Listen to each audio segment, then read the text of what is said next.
నాకు తెలిసిన రామ్ అనే ఒక వ్యక్తి స్టోరీ మీకు చెప్తాను. వీలైతే దీనికి సమాధానం చెప్పండి. ఒక ఊర్లో రామ్ అనే వ్యక్తి ఉన్నాడు. ఈ వ్యక్తి వచ్చేసి రేష్మా అనే అమ్మాయిని లవ్ చేస్తున్నాడు. వీళ్ళిద్దరు ఇంటర్ కాస్ట్. వీళ్ళిద్దరు బాగా లవ్ చేసుకుంటున్నారు. ఒకరోజు సడన్ గా రేష్మా అనే అమ్మాయి ఇంట్లో వీళ్ళ గురించి తెలిసింది. ఇట్లా నువ్వు ఏరే అబ్బాయిని లవ్ చేస్తున్నావు అని చెప్పి ఆ అమ్మాయిని కొద్దిగా గట్టిగా అరచడము, కొట్టడము జరిగింది. తర్వాత ఆ అమ్మాయి ఆ రామ్ అనే అబ్బాయికి ఫోన్ చేసి నువ్వు ఇంకోసారి నాతో మాట్లాడొద్దు. మా ఇంట్లో ఇట్లా గొడవ జరిగింది. నాకు కొద్దిగా దూరంగా ఉండని చెప్పడము. తర్వాత వీళ్ళిద్దరు కొద్దిగా దూరం అయిపోయారు.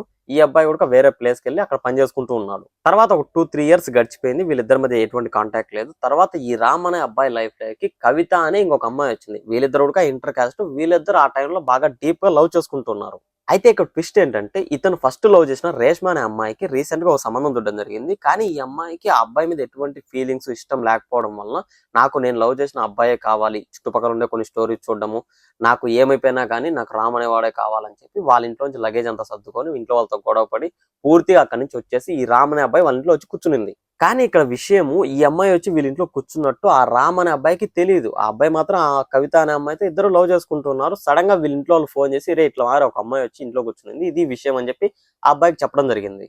తర్వాత ఈ రామ్ అనే వ్యక్తి జరిగిన విషయం అంతా కవిత అనే అమ్మాయికి చెప్పడం జరిగింది. కవిత అనే అమ్మాయి కూడా ఉండి నాకు నువ్వే కావాలి, నువ్వు లేకపోతే నేను చచ్చిపోతా అని చెప్పి ఆ అమ్మాయి మాట్లాడడం జరిగింది. ఈ అమ్మాయి కూడా నేను రామ్ ని చేసుకోకపోతే నేను చచ్చిపోతా అని చెప్పి వచ్చి వీళ్ళ ఇంట్లో కూర్చొని ఉంది. ఇప్పుడు ఈ అబ్బాయి ఏం చేయాలో ఇతనికి అర్థం కావడం లేదు. వీలైతే దీనికి సమాధానం చెప్పండి.